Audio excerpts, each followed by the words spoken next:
तुम मुझे खून दो, मैं तुम्हें आज़ादी दूंगा। 23 जनवरी 1897।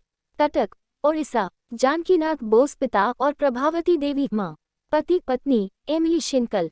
बच्चे अनीता बोस फाफ।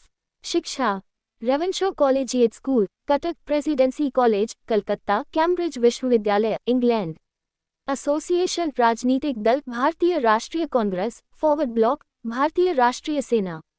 आंदोलन भारतीय स्वतंत्रता आंदोलन। राजनीतिक विचारधारा राष्ट्रवाद, साम्यवाद, फासीवाद प्रमुख। धार्मिक विश्वास हिंदू धर्म। नेताजी सुभाष चंद्र बोस।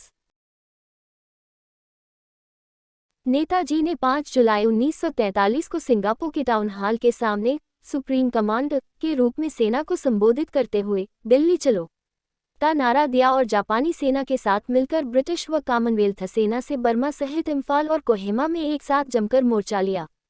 21 अक्टूबर 1943 को बोस ने आज़ाद हिंद फौज के सर्वोच्च सेनापति की हैसियत से स्वतंत्र भारत की अस्थायी सरकार बनाई, जिसे जर्मनी, जापान, फिलीपींस, कोरिया, चीन, इटली, मांचुको और आयरलैंड सहित 11 देशों की सरकारों ने मान्यता दी थी।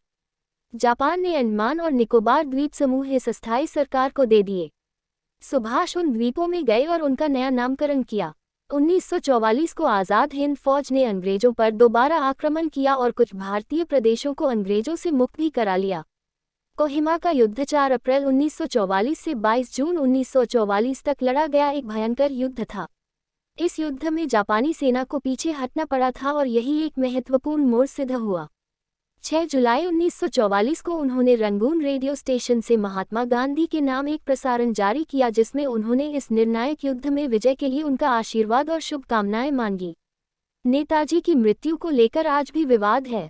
जहां जापान में प्रतिवर्ष 18 अगस्त को उनका शहीद दिवस धूमधाम से मनाया जाता है, वहीं भारत में रहने वाले उनके परिवार के लोगों का आज भी यह मानना है कि सुभाष की मौत 1945 में नहीं हुई।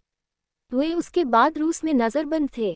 यदि ऐसा नहीं है तो भारत सरकार ने उनकी मृत्यु से संबंधित दस्तावेज अब तक सार्वजनिक नहीं किए, क्योंकि नेताजी की मृत्यु नहीं हुई थी। 16 जनवरी 2014 गुरुवार को कलकत्ता उच्च न्यायालय ने नेताजी के लापता होने के रहस्य से जुड़े खुफिया दस्तावेजों को सार्वजनिक करने की मांग वाली जनहित याचिका पर सुनवाई के लिए विशेष पीठ के गठन का आदेश दिया। आज़ाद हिंद सरकार के 75 वर्ष पूर्ण होने पर इतिहास में पहली बार वर्ष 2018 में भारत के प्रधानमंत्री नरेंद्र मोदी ने लाल किला पर तिरंगा फहराया। 23 जनवरी 2021 को नेताजी की 125वीं जयंती है, जिसे भारत सरकार के निर्णय के तहत पराक्रम दिवस के रूप में मनाया गया। 8 सितंबर 2022 को नई दिल्ली में राजपथ, जिसका नामकरण कर्तव्य पथ किया गया है, पर नेताजी की विशाल प्रतिमा का अनावरण किया गया।